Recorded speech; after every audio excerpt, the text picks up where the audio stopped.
राजस्थान की 3 सीटों के लिए आगामी 19 जून को प्रदेश में राज्यसभा चुनाव होंगे। इन सीटों का समय जैसे जैसे नजदीक आता जा रहा है, वैसे वैसे प्रदेश में सियासी बयानबाजी का दौर भी बढ़ता जा रहा है। एक सीट के लायक ही बहुमत होने के बाद भी भाजपा ने 2 उम्मीदवार मैदान में उतारकर इस मुकाबले को रोचक बना दिया है। ऐसे में प्रदेश के कांग्रेस के कुछ विधायक द्वारा क्रॉस वोटिंग की अटकलों को लेकर भी इन दिनों राजनीतिक गलियारों में चर्चाएं हैं। आखिर क्या है पूरा मामला और राज्यसभा चुनाव को लेकर उप मुख्यमंत्री सचिन पायलट ने क्या क्या कहा, जानने के लिए देखें पॉलिटॉक्स की इस खास रिपोर्ट को। ये है टॉक्स न्यूज नेटवर्क और आप देख रहे हैं पॉलिटॉक्स, राजनीति का कच्चा चिट्ठा। राज्यसभा चुनाव को लेकर उप मुख्यमंत्री व पीसीसी चीफ सचिन पायलट ने मंगलवार को पत्रकारों से रूबरू होते हुए कहा कि इन चुनावों को लेकर बेवजह भ्रम फैलाया जा रहा है। किसी को चिंता करने की जरूरत नहीं है। बहुमत किसके पास है सभी को पता है। हम विपक्ष में थे तो कांग्रेस ने भी निर्दलीयों को समर्थन किया था और उस समय चुनाव हुआ था। इस बार भाजपा चाहती है कि चुनाव हो, लेकिन इस प्रकार भ्रम फैलाकर कुछ हासिल होने वाला नहीं है।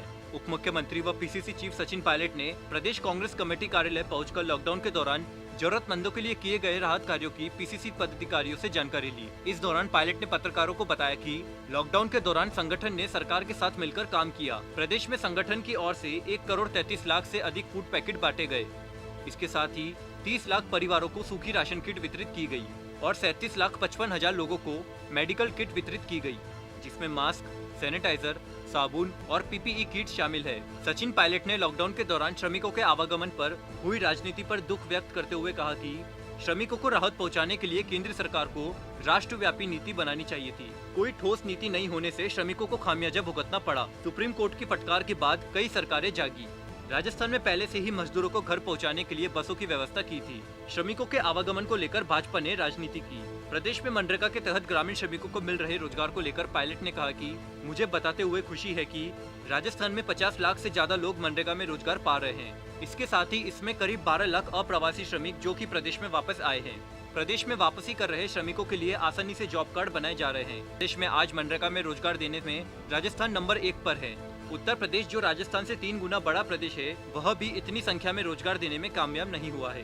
प्रशासन के लोगों ने और मंत्रालय ने इसके लिए एकजुट होकर काम किया है और आज 50 लाख से ज्यादा लोग मनरेगा में रोजगार पा रहे हैं। प्रदेश में बढ़ते कोरोना संक्रमण को लेकर पायलट ने कहा कि लॉकडाउन में अब केंद्र और राज्य सरकारों की ओर से छूट दी जा रही है।